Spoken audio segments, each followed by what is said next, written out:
रत्नागिरी जिल्ह्यातील संगमेश्वर तालुक्यातील कोळंबे हायस्कूल सध्या भूस्खलनाच्या धोक्याच्या छायेत आलंय।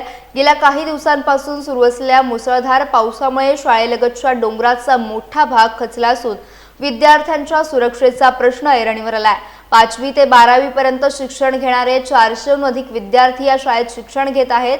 मुंबई गोवा राष्ट्रीय महामार्गालगत असलेल्या डोंगराची चुकीची कटाई झाल्यामुळे हा धोका वाढल्याचा आरोप करण्यात येतोय।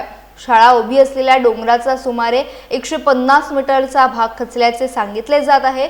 शाळा प्रशासनाने वारंवार आवाज उठवूनही प्रशासनाकडून अपेक्षित दखल घेतली जात नसल्याची खंत व्यक्त केली जाते। दरम्यान राष्ट्रीय महामार्ग प्राधिकरणाकडून शाळेचे बाथरूम बंद करण्याच्या नोटिसा देण्यात आल्याचे देखील सांगण्यात आले। भूस्खलन झाल्यास संपूर्ण शाळा ढिगाऱ्याखाली गाडली जाण्याची भीती व्यक्त करण्यात येत असून तातडीने सुरक्षात्मक उपाययोजना करण्याची मागणी करण्यात येत आहे।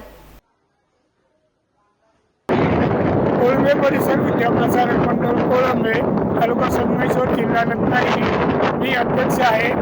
आम्ही वारंवार शासनाकडे या गोष्टीचा म्हणजे लँडस्लाईड होऊन शाळेला धोका निर्माण होणार आहे हे पहिलंच पत्र 2025ला दिलेलं होतं। तिथपासून आजपर्यंत कलेक्टर साहेबांना पण पत्र दिलेलं आहे, तरी ती रोडपासून 100 फूट उंचीवर तरणीवर शाळा आहे आणि तिथेच गटारीज आणि बाथरूम तिथे सगळे आहे।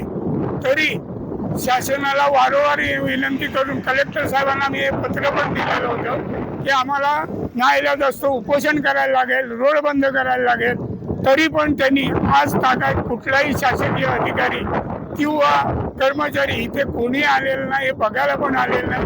आता ती धरण कोसळले, तिथे पोल पडलाय, ती झाडं पडले आणि कधीही ती बिल्डिंग खाली येण्याचा धोका निर्माण झालेला आहे आणि विद्यार्थ्यांना शासनाकडे त्याचं मूल्यांकन करावं आणि त्याचे आम्हाला हे द्यावं आणि आधी त्यांनी येऊन आम्हाला सल्ला द्यावा की ह्याच्यात मुलं फसवायचे की नाही, एवढं आधी पहिलं